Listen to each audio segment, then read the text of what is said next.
Every year during the first week of June, the 10,000 citizens of Van Wert, Iowa, throw a peony festival.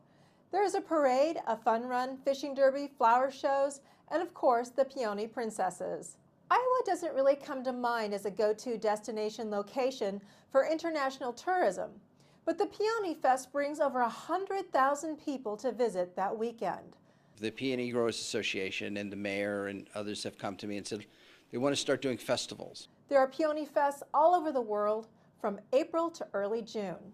In the late 1990s, Pat Holloway, a horticulturist at the University of Alaska Fairbanks, casually mentioned at a conference that peonies grew in Alaska. An Oregon flower grower approached Holloway after her talk and said, "You have something no one else in the world has. You have peonies blooming in July." Holloway planted a test plot that year and had an English flower broker call her to order 100,000 peonies a week. Holloway only had a dozen plants. I mean, the state's put no money into it. We've actually cut agricultural scientists out of our budget. We have nobody in Alaska. We're losing people to an extent that you could almost legitimately say we have no backstop for agriculture in Alaska. For would-be peony growers, that hasn't been a problem. Peonies don't just survive, they thrive in Alaska.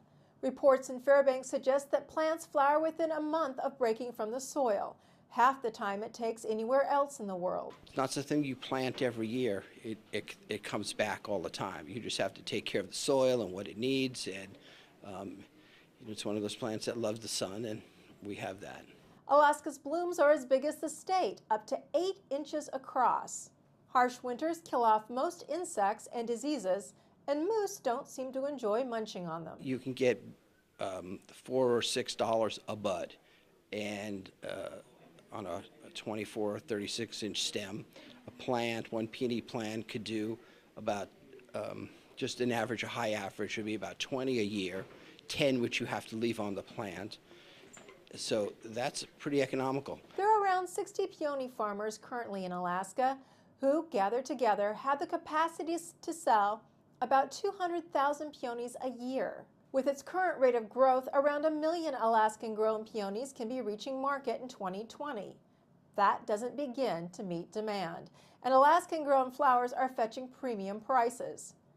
Now, most of Alaska's peony farmers belong to the Arctic Alaska Peonies Cooperative, and they plan on marketing Alaska's peonies as a single brand. There's a farm in Homer. There's farms in the Matsu, which the farms in Homer have amazed me. I've been down there and watched them, because peonies like dry feet.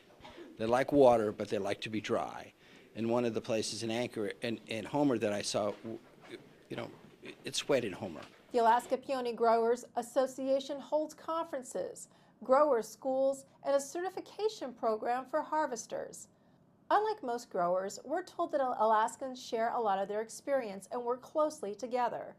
The APGA current emphasis is increasing awareness of opportunities in peony farming to new Alaskan growers and helping prospective buyers become familiar with Alaska's peonies. So we have a huge market that's just starting to be explored in the peonies in July and August, actually. Peonies are super perennials. Gertenberg told us that there are plants in Anchorage that are over 50 years old, and internationally plants are known to still be blooming well into their hundreds. Reporting in Juneau, I'm Doreen Lorenz.